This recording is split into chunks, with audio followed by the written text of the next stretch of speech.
We have a deeper dive. We've got a lot of data.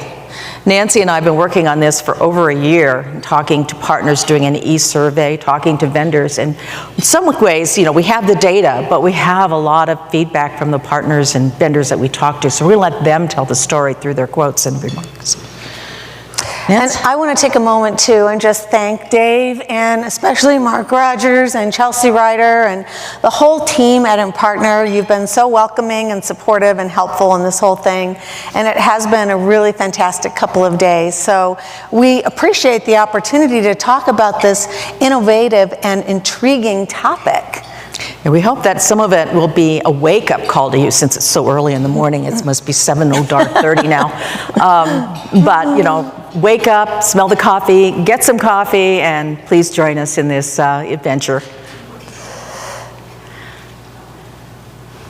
Go ahead. So the business world is obsessed with customer experience. We've been hearing that throughout the conference about how important the customer experience is, and with good reason, particularly as we move into more SaaS business models where you earn the customer's business every day, and you earn it through the experience, support, and the success that you provide to them through your solutions.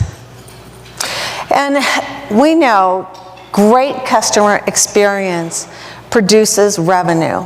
I mean, that just sounds like common sense, plain and simple.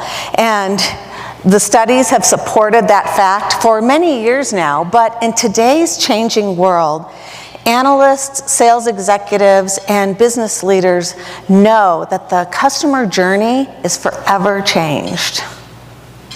And I love this quote from Forrester that indicates how important customer experience is to retaining customers through times of disruption.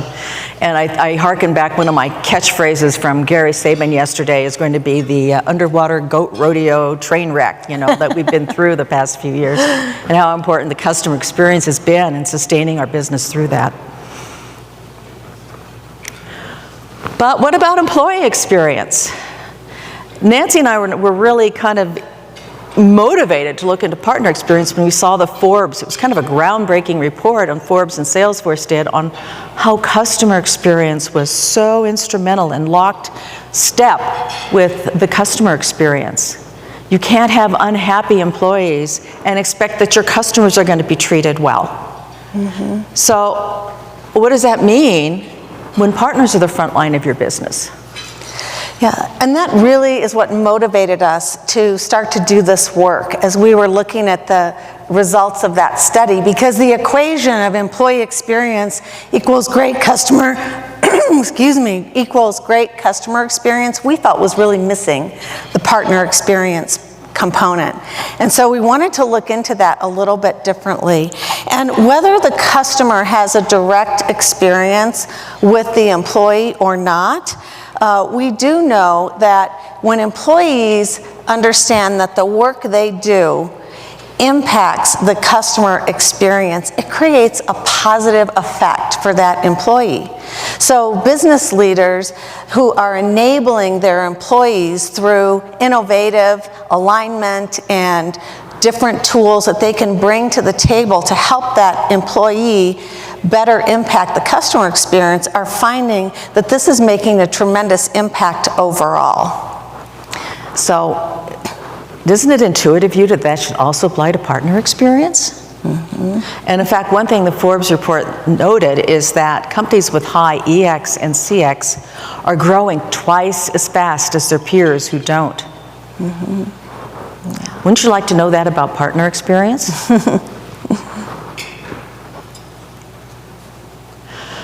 So what about partner experience? Now we've heard some of these data points related over the course of yesterday in different, in fact I think I'm a little behind the 8 ball here, I have 70% of world trade, I think 75 was quoted earlier. Right. So more and more is being delivered through with partners. And we also heard Maria Chen note that Forrester is saying that the PX function is now popping up on CMO dashboards. Their recognition among CMOs that it is a crucial element of their go-to-market. Yeah, that was really breakthrough, I think, to see the CMOs diving into this now. And there has been a growing acknowledgement, clearly, that partner experience matters. And we have all seen and know from our own experience that a great partner onboarding journey creates not only time to revenue, accelerated time to revenue, but it builds that loyalty with the partner right away for your product and service. And it also drives, from that perspective, stickiness with the partner. They get a relationship with you if they have that great onboarding journey. And of course, it's been really cool to see how Impartner is continuing to enhance the onboarding journey through their tools and through their commitment to it. But we know that partners who are committed to the value of your product and service are more likely to recommend them to customers, and this enables you to scale your business even greater through partners. So we looked for this research. We thought someone must be doing research that correlated partner experience to customer experience and how that impacted revenue.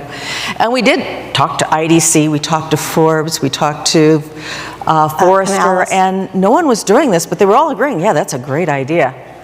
So, as I say, we're wise men fear to tread, Nancy and I. Women go. We rushed into the breach. So we've been working on this for about a year, and we've talked to all types of partners, you know, systems integrators, channels, ISVs, and vendors, and, you know, who are typically ISVs, and even a few hardware, to really understand, you know, what is the partner experience you're delivering, and what impact does it have on customers? So here's what we wanted to know. Nance? So we were asking, you know, and again, this research is just getting started. So, you know, the questions are still going to remain, but we're looking for more answers. And we asked them, how do partners create that great customer experience? How do vendors create a great partner experience?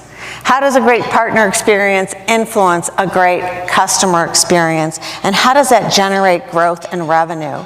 And these seem like very basic, simple questions, but as we mentioned earlier, this is a little sector that hasn't been measured yet. So, oh, there's the build. Okay, so some key highlights of research. So we'll give you the top line first, but we're going to drill down a bit more in the data that supports some of these findings. The first one is that the customer experience cannot be decoupled from the partners. In many cases, there's only partners dealing with your customers, but as we saw yesterday, partners are engaging along the entire customer journey, and it's not the same partner. They're a whole host of partners. I think we heard that typical enterprise deal is seven layer stacks of partners. So how are they interacting with the partners? How are they engaging all along the way? And of course, our favorite. Yes, customers are realizing better outcomes through partners. You see, the smartest partners today are selling business outcomes. And I think we've been talking about that these last few days and getting a lot of support from the experts on the data side. And to be successful in doing that, they must be educated and enabled. So the assets to help them do that must be readily available to them in multiple formats on various platforms. And this allows organizations to make sure and ensure that their innovative and intuitive go-to-market strategies are executed properly through partners. And once again, you know, that has to be done through state-of-the-art automation. And of course, that's why we're all here, because we support that. And Impartner is really leading the way in that area. And Forrester, in fact, one of the reports they recently released indicated that this channel automation today is just simply table stakes. And I think it's also to remember that, you know, even though you're automating a lot of the channel and the partner experience, relationships matter. Mm-hmm. And that's one thing I've always advocated to my clients, is that you want to automate all this channel management stuff because you want to free up the human beings to do what only human beings can do, which is build human relationships with partners. We're going to talk more about relationships in a little bit. And lastly, to kind of sum this up, is that while some companies are doing their CX, NPS, customer sat, they're doing partner EX, partner sat, they're not correlating the two. They really don't know what the relationships are. And that's what we're thinking of is the missing metric, is how much of your partner experience is driving your customer's experience. Fundamentally, partners are the customer experience. They are inextricably intertwined. There's no separating the two. We spoke with the VP of Customer Success at Guidewire, Guidewire is an enterprise software company. Their software is used by large insurance companies for claims, billing, all the stuff it takes to run a insurance company.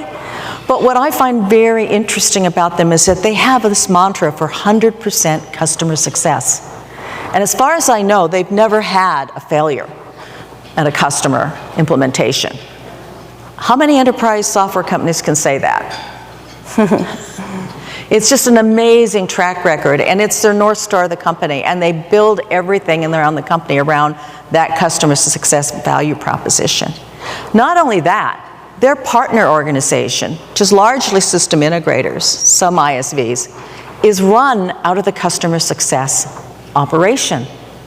And the reason is they want to engage with partners at the very beginning of the sales cycle, and they carry it all the way through implementation and post-implementation and ongoing customer success management. But even they recognize that while partner experience is a very big part of customer success and the customer experience, they can't separate out how much is Guidewire in that experience and how much the partner. It's all of a piece. In fact, after we had our conversation with them and went through the survey and interviewed them, I think they were the first company to take some action on this question. Yeah, in fact, that's a C-level objective in this company now, is to do that customer success survey that will quantify the partner experience with the customers. Right. And in parallel, I'm doing a partner experience or partner health survey. So hopefully we'll have the data now to correlate partner success or partner experience with the customer experience. And I know it's early in the morning, but we're really excited about this, and we're hoping that some of this research will also really stimulate some of you to look into this a little more deeply, and that we know with all these smart minds that we're going to find ways to really dig in and find out where does that customer experience really benefit from the partner experience, and how can we measure it better. But one of the things I love about this slide is the visual that just reminds us that those of us who have been in channels and alliances for many years, we know that relationships are what tie all of this together. So, here's some of the data. Partners span the customer journey. We've heard that all the way through. But putting some real numbers to this of what respondents are saying, as you can see, we've kind of segregated this into pre-sale, point of sale, post-sale, and their touch points all the way through. Some stand out more than others. One that really stands out is number one, is that partners identify the opportunity. Let that sink in, that they're feeding your business. They're identifying the opportunities. But some of the other high value responses where they identify and engage key decision makers. Often partners are calling much higher than the organization than you are. Experience I've had with, say, large advisory and consultants, GSIs, is that they've had relationships with the C-suite for years, and they have access, and they're trusted, and they have a lot of influence. They also advise on product and solution selection. I have one client who used to call the SIs the non-reselling resellers. which I thought was like, oh, God. But at the end of the day, it began to make sense in that they're selling your product. They're not transacting it, but they are selling it. Right. They're making those recommendations. Yes. Yeah, and working with vendors who are looking to get products and services out there in the marketplace, really getting to those SIs has been a big objective, because you know that when they're making that recommendation to the C-suite, that it really does carry weight. It has that unbiased quality to it. But this is also where we're seeing a lot of transformation, which Jay talked about a little bit in his presentation yesterday, that transformation that is beginning to occur in channels and alliances with the titles and the leaderships, where we're seeing more of that channel chief, traditional channel chief, now morphing into a general manager of ecosystem. And these individuals are really committed to understanding and finding out where the partner is adding value in that customer journey and what that value looks like. Is it influence? Is it a layering on their own IP, which many partners are doing nowadays? Or is it along the lines of managed services, or perhaps even through retention and enrichment, which is an area of ever greater importance as we move into this subscription-based world? The other data point I want you to take away from this is only 56% said the partners were transacting or contracting. Yes. For their products and services. Which I think speaks to that influence piece so much. Yeah. So there's a whole ecosystem of partners who are servicing your customers who aren't transacting. Mm-hmm. Also the value of the co-selling. Yeah. Yeah. So we've mentioned the word trust a few times, and I've heard it a lot over the weekend here. And it's weekend. We're not weekend yet. It feels, I think I've mixed up my days. What day is it anyways? It's Friday. But I do want to focus on trust, because, trust is really becoming more and more important. We just talked about how influence is making a big step forward in terms of how partners relate to customers and bring your product and service forward. And we know that the growth of trust is really where it points to the value of the relationship that the partner brings. I've been hearing that trust is the new oil, and indeed, in an increasingly virtual world, trust really matters and is sought out. The customer, as they are inundated with so much data. I heard a report just recently about zettabytes of data that is coming at us from so many directions. Yes, we know that the customer is getting all this information, but when they have a trusted advisor, a partner who comes in and helps them sort through that data to make that buying decision, it brings comfort, which I know sounds like a strange word in this context, but it is so important. We have to feel comfortable with our decisions. They're so high stakes.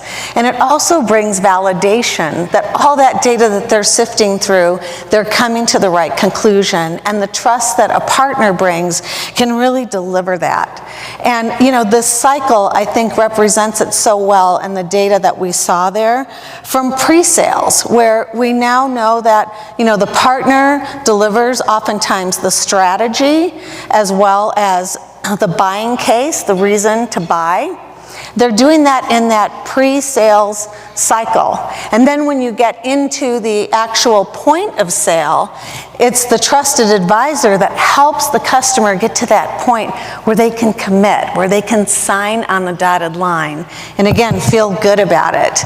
And then as we move into post-sales, into implementation, whatever it may bring, because we know that things happen, right? The partner is there hand in hand with that customer, walking them through it all. And, again, during this wonderful process, the relationships get built and the relationships get strengthened. And that's what happens with the trust. The trust is built, the trust is strengthened, and the trust is recycled. Again, super important in a subscription-based model.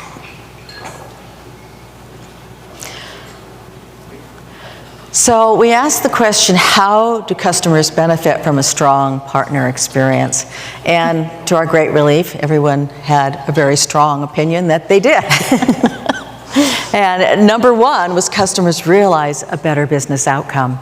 100% said that customers realize a better business outcome. And we'll talk more on that because we think that is so groundbreaking and just very revealing. But also they said that customers benefit from working with partners that have a strong industry expertise. So these partners know your industry. They know the challenges you face. You know what the trends in the industry are, and they know the problems you're facing, and they have good ideas on how to bring you the solution to that, which is the third thing down, which is customers benefit from a more complete solution from their problem. There again, that 7-layer cake of partners that are required to really build out a solution, that all has to be orchestrated and delivered seamlessly to deliver the customer outcome.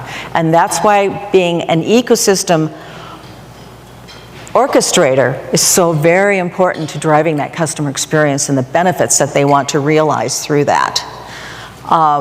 Which is customers want a strong relationship between partners, their vendors, suppliers, and between partners. You don't want 7 partners at the table fighting each other. You want them all collaborating and collaborating around the customer. So I just want to reinforce this again. Customers realize better business outcomes through partners. 100% of our respondents agreed to that. And you know, it may seem like, okay, I get it, that's a number, but honestly, having been in channels and alliances for many, many years and talking to many business leaders, you know, this has been a long road. Even, you know, in Janet's talk yesterday, she was speaking about going to those sales leaders and confronting them once again, you know, how she had to kind of take the sideways approach because we still bump into that questioning. But, you know, our survey is telling us that the tide has turned.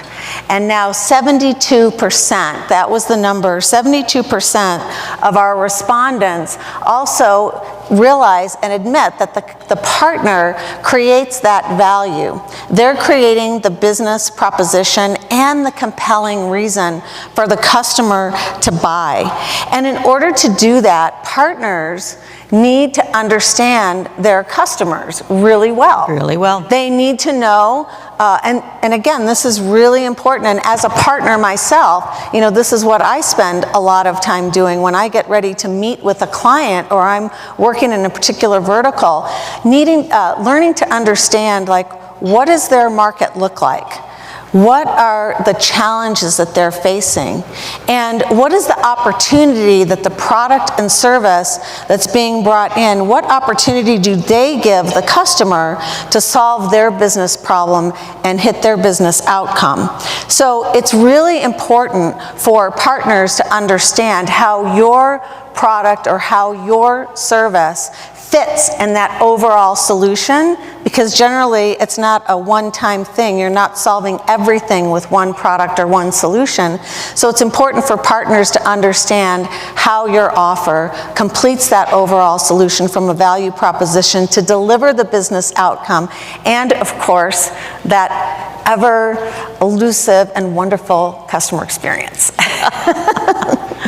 When we talk to SAS, and SAS is the analytics, statistical analysis company, and they've probably been doing this longer than anybody, but they are so analytical. So smart. It was kind of hilarious. It's like 58.2% of our business is driven by partners. Or we're going, are you sure it's not 58.1? They knew their numbers. They knew. Well, no, it wasn't. They knew.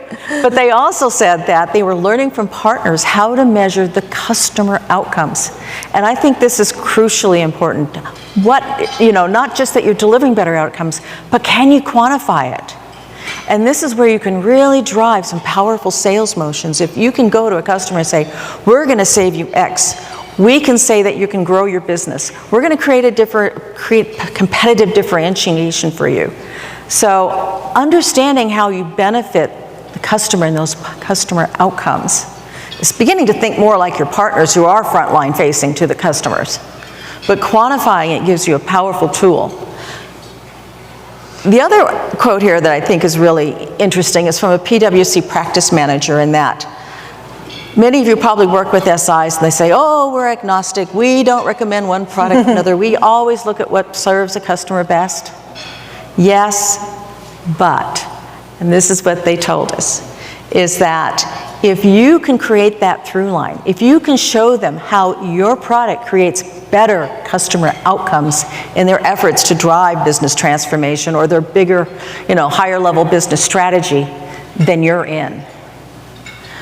I often liken it to baking cookies, right? The partners are baking cookies. They're throwing in the flour and the sugar and the butter and the eggs, and you want to be the chocolate chip. I love it. You want to be what makes that cookie special. Yeah, the yummy factor.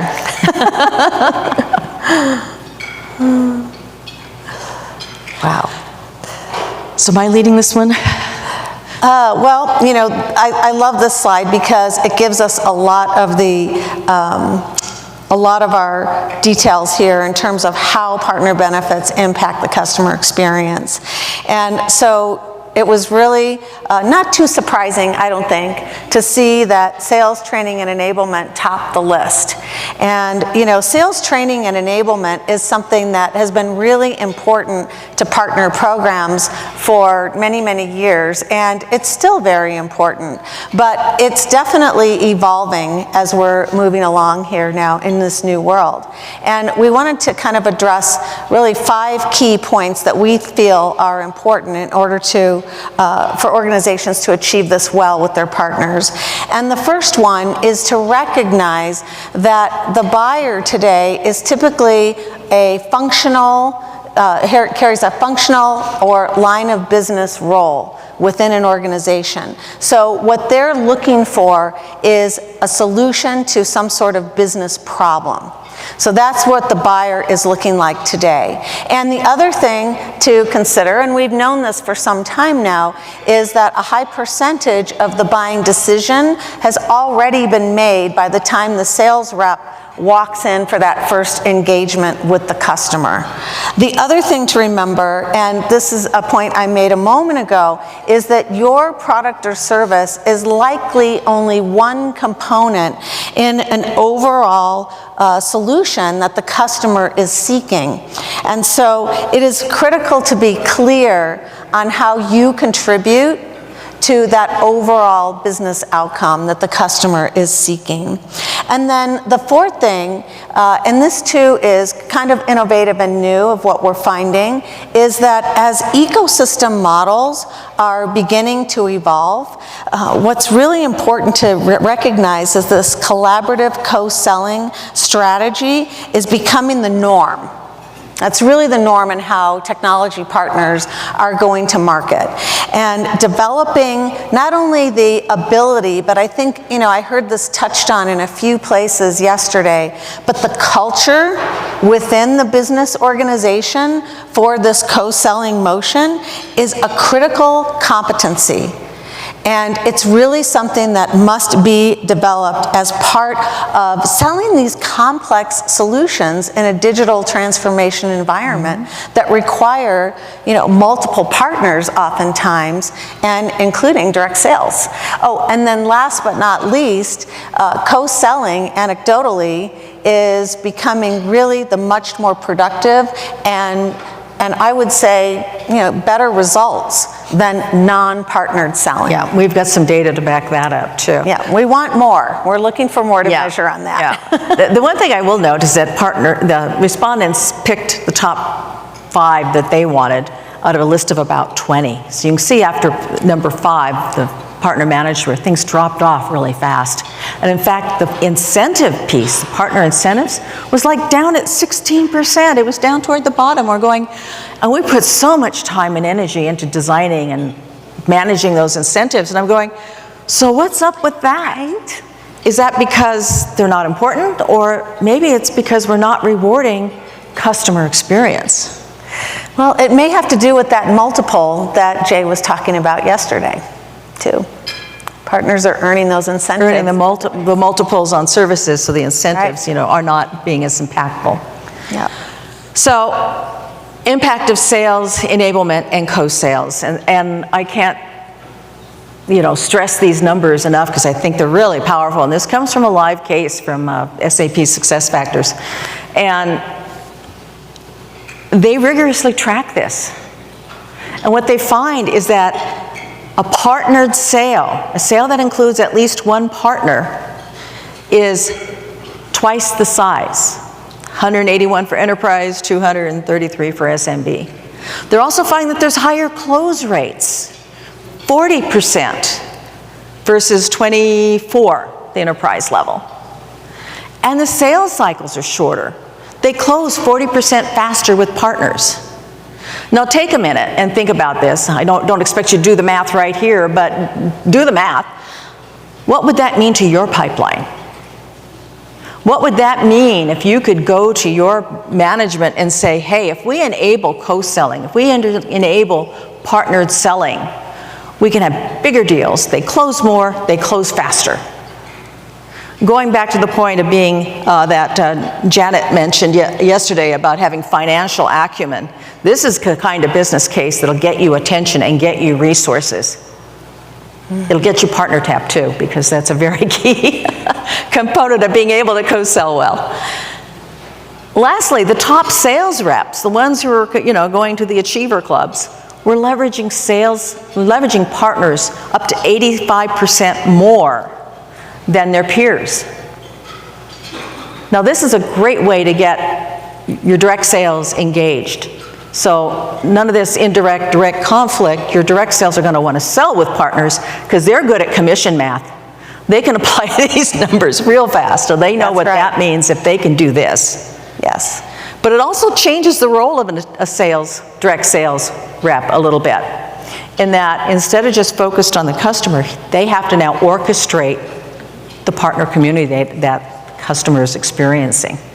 They have to coordinate and collaborate with the other sales reps of those other partners. Yeah. The last thing I would say about that is just that I believe that really top direct sales reps have known this for some time.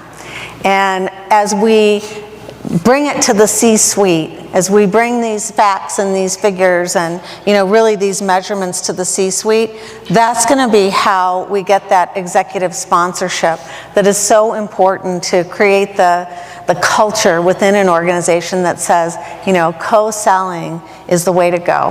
Let's do it. So, customers benefit from working with partners who have certifications and specializations. 85% of our respondents responded to that. And as I mentioned earlier, it's not new that training and certification is important. And in fact, we know that training and certifications lead to specializations. When you look at certain sectors of the partner community, MSPs, VARs, SIs, for example, customers have often chosen their partners in those sectors based on their level of technical expertise. That's just been a way it has been. And yet, as we're looking at this changing world, it is becoming more important. And of course, from the partner perspective, partners sell what they know. Mm-hmm. I mean, that is just really the bottom line. We saw earlier that partners are identifying the opportunity in many cases, and they're influencing what the product and service is being selected and creating that compelling business case. And that is happening with partners who are recommending what they know and what they understand. Because the partner, more than product and service, is often selling expertise, because after all, that's the partner's value that they bring to the table. Like, they want to make sure that they're coming forward and distinguishing themselves with the customers. So it becomes really important for the partner to become expert as much as possible in your product and service, because that's going to give them the confidence to recommend you. And when they come in with that confidence, they're able to carry that through all the way. They have the confidence to predict and understand what the costs and maybe even what the risks might be in an implementation and along through the process, as we saw earlier, and that really helps them deliver a better customer experience and meet that business outcome. And I just want to make another point about, Guidewire and their experience is the customer maniacally focused on customer success. When they went to go build specializations for partners, it was absolutely from the customer perspective. Their whole goal was that, how do we make this process better for our customers so they know who to work with and who's going to deliver the best customer experience?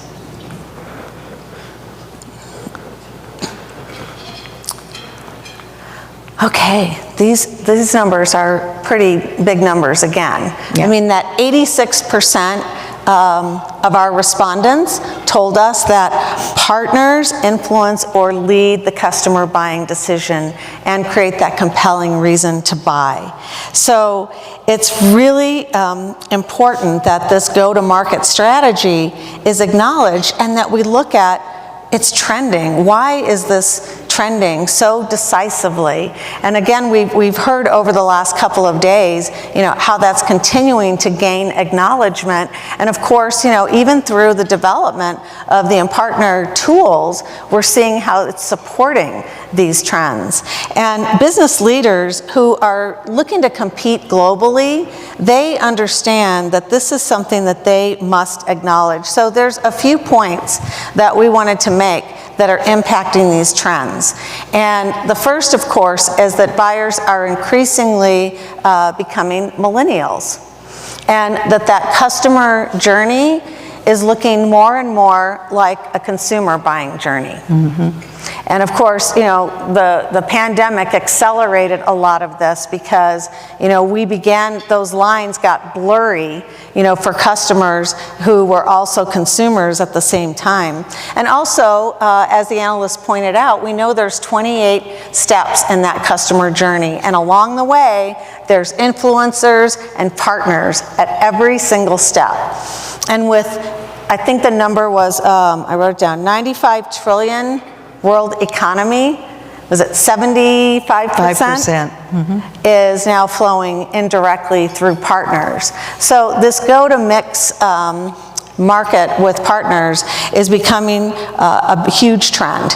And some of the elements, of course, one of the biggest elements that we see in this trend relates to retention and enrichment and upselling. And even Impartner, I was chatting with some of the sales folks, we're seeing how they're modifying their go-to-market strategy too. All the smart companies are doing this because we know how important it is. You look at IBM and Dell, between the two of them investing between $100 million and $1 billion in a subscription-based model. Cisco all in at 31% subscription base today with a commitment to go to 100%. That is a very decisive commitment on their behalf. And so we know that retention partners are becoming a huge part of this go-to-market strategy because what the retention partner does is they drive that adoption. And if you're selling SaaS products or as a partner, or if you're a SaaS company, you know that it's great to get that initial sale, but you really want to drive that adoption. That's what creates the stickiness. And in addition to that, we also know that partners are excellent at driving these deeper integrations, mm-hmm. because they get in there, and once again, through the trust and the relationships, they're working alongside the partner to help do that. And the other, of course, piece that follows right behind that is the upsell and the cross-sell, enriching that sale and taking at that initial product sale that occurred and wrapping additional value around it. For example, the biggest one that I can think of is security. You look at almost every product or solution nowadays and it's wrapped in security. So that is just another example of how important it is on these go-to-market strategies to really enroll your customers. And then, of course, last but not least, the CFOs, as you referenced a moment ago, are looking for competitive strategies as to how they can compensate partners better in this new shift And of course, the alliances are the ones who are really helping them figure that out. So we've spent quite a bit of time on this post-sales and services, and it is very important. You know, I often say that a lot of these partners have the Hotel California strategy, right? They check in, but they never leave. They want to be there forever, always creating more value and more business within the customer. And this is, you know, one of the business models that they have is that they're beyond go live. It's more beyond just, you know, I had a work for a company who one of our customers accused us of not delivering product. We abandoned it. You know, we did. Ship it and disappear. That's strong. Yeah. No, that's their words. But, you know, that's not what customers want. They want ongoing engagement and trust and enhancement. And it's very important to the ongoing business and keeping partners, you know, active within your accounts, managing the customer success alongside of you, and driving that upsell, cross-sell, retention, and renewals. Relationships. We promised to talk about relationships a little bit more, and relationships matter so much. We've talked about how they matter between the customer and the partner, and the provider and the partner, but also relationships matter more and more partner to partner. You know, this is where the whole concept of ecosystem, the rubber kind of meets the road, because today's, you know, technology solutions and sales are pretty complex in a digital transformation environment, and oftentimes they require multiple partners, and those relationships that exist between those partners is excuse me, extremely important, because once you get in the mix of recommending and going in the post-sale environment to implement and deliver on these business outcomes, you know, things can happen. And for partners to be able to work together and keep the customer out of the fray, so to speak, you know, eliminate that stuff of the finger pointing and the blame and all of that is so critical. And it also, I think, good relationships between partners is really the essence of what ecosystem is all about. And so, you know, I've talked about the value of co-opetition for many years, and I think now more than ever, you know, that's really coming into play. And I'm so grateful to see that happening, because at the end of the day, it really brings that spirit of collaboration to the table and helps all of us deliver a successful outcome. And here again, we like to let some of the partners we talk to and suppliers we talk to speak for us in making the point. And I think, see here from these quotes from Accenture, trust is, build a trusted relationship. Do that from the beginning. It's core to being able to deliver together. And from Beyond Trust, we actually have two quotes from him, which I think, you know, Beyond Trust is really kind of an interesting name for a company that does zero trust cybersecurity and talking about relationships, but it's so important. Yeah.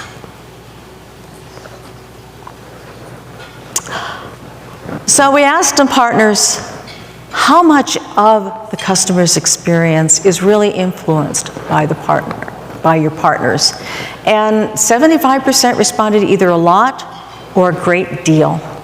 There were some that were kind of neutral, but for the most part, you know, there was a widespread agreement that partners play a strong role in creating that overall customer experience. Remember, we said at the beginning, you really can't separate out customers' experience with you and the partners that are working with you and around your product.